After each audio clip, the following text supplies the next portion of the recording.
you guess where I'm heading towards by the location already?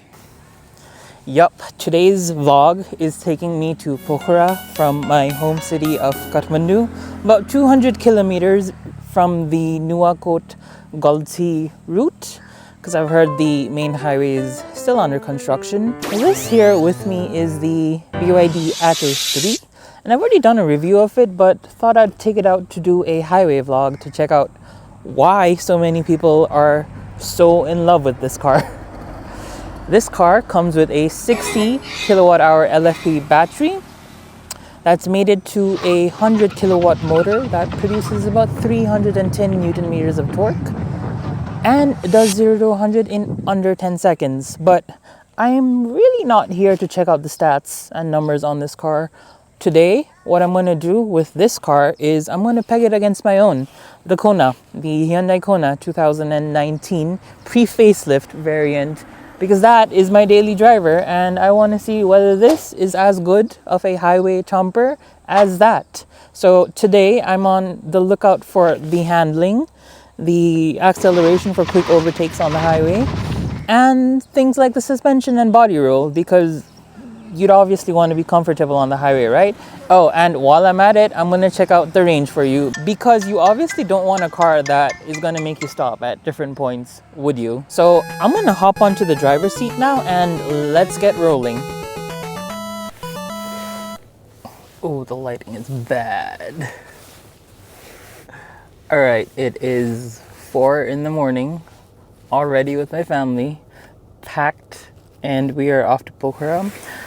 I have decided to go via the Nuwakot Galchi road once again, just because I'm comfy with that. I was thinking of taking the Sitapaida road, but I don't know it, so I thought I would figure it out slowly, maybe next time. But anyway, the car's fully charged, 94%. My dog is with me, and we are now gonna hit the road.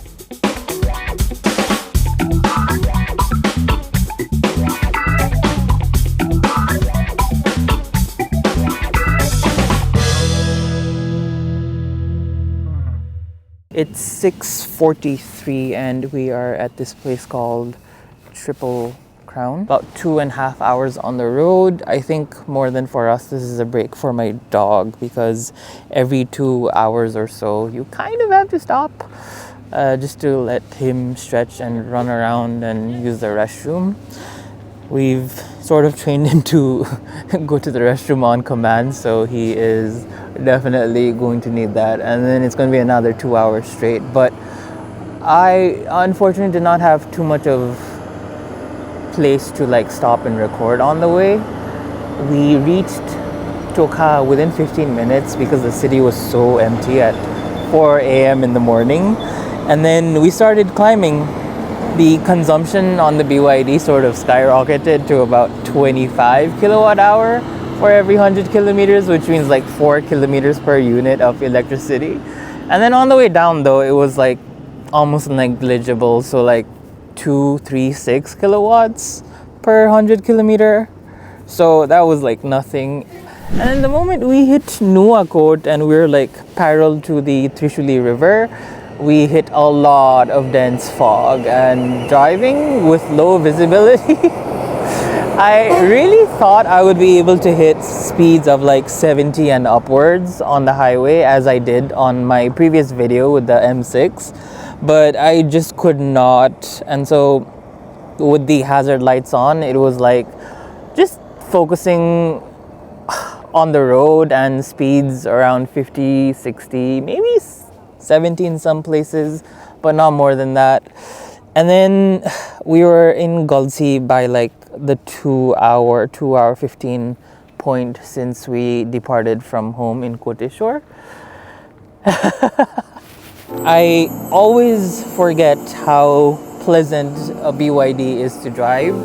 I've been on eco mode the entire time, by the way, with the snow mode for extra traction here and there, but other than that, I think it's just been going really smooth, and I have a good amount of range left and a good amount of travel left to do, so I think the next stop is going to be around Riverside Resort, Kurintar, or Barasinghe, depending on what the mood is in my family and my dog, who you can see is walking in the background.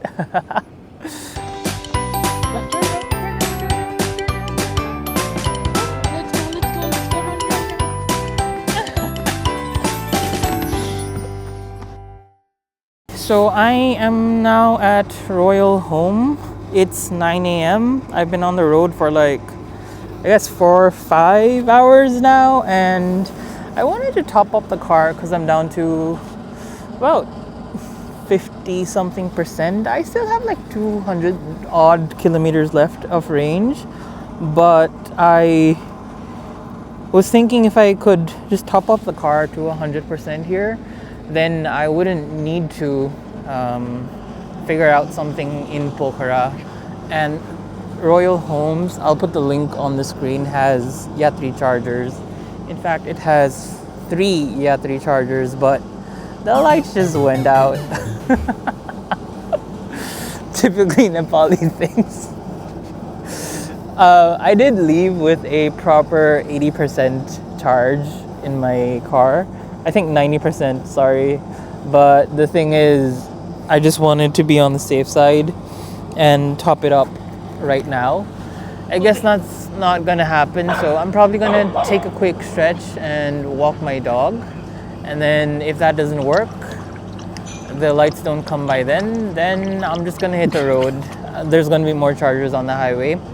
And worst case scenario, I can always just top it up and charge it at Pokhara itself, so should be fine. Oh, it looks like the lights did come. That is fantastic. Take 2.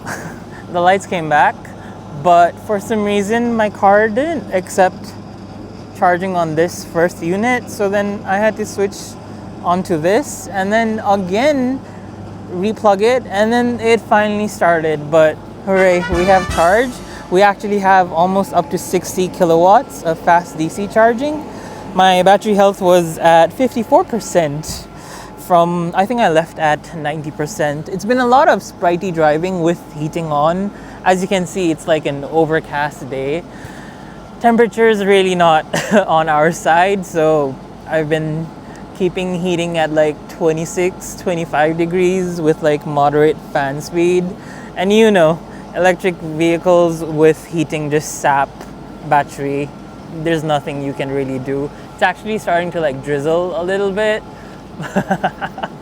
But anyway, Yatri chargers donated by USAID here out in Abu Khaireni. It's got a decent place to like eat and rest with family and everything. And I'm just gonna check it out here, but you can, there's a GBT charger on one side and a CCS. And then I am gonna look at the infographics. So basically it says 43 minutes now and 3 kilowatts has already been delivered.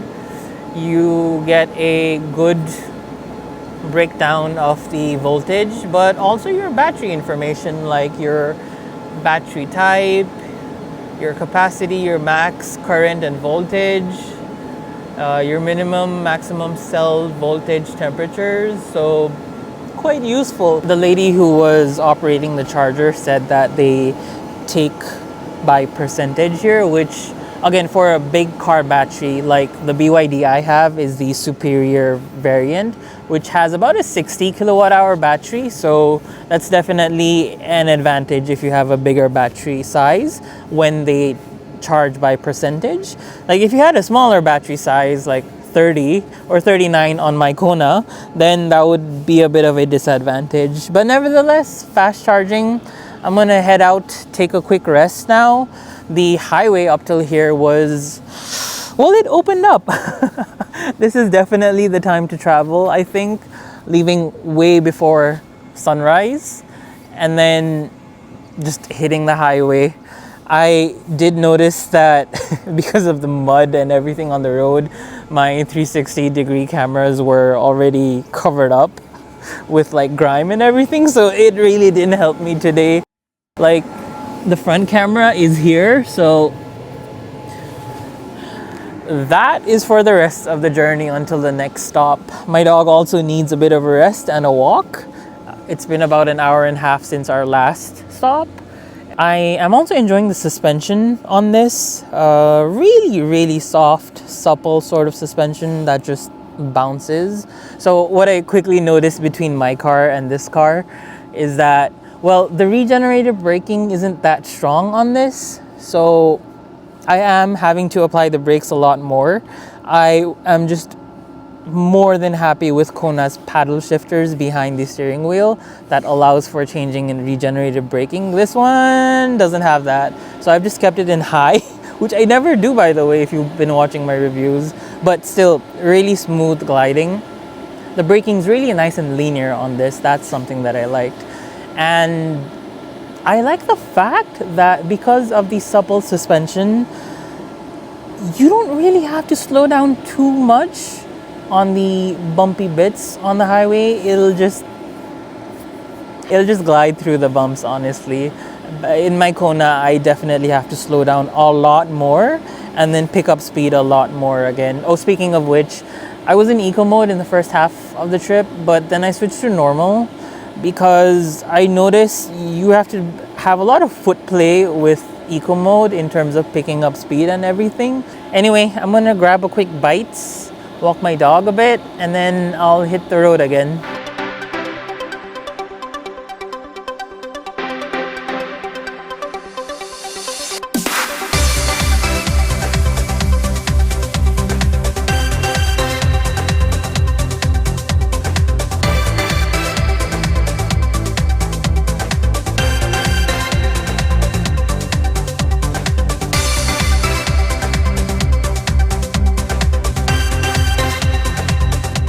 Okay, so the time is 1 p.m.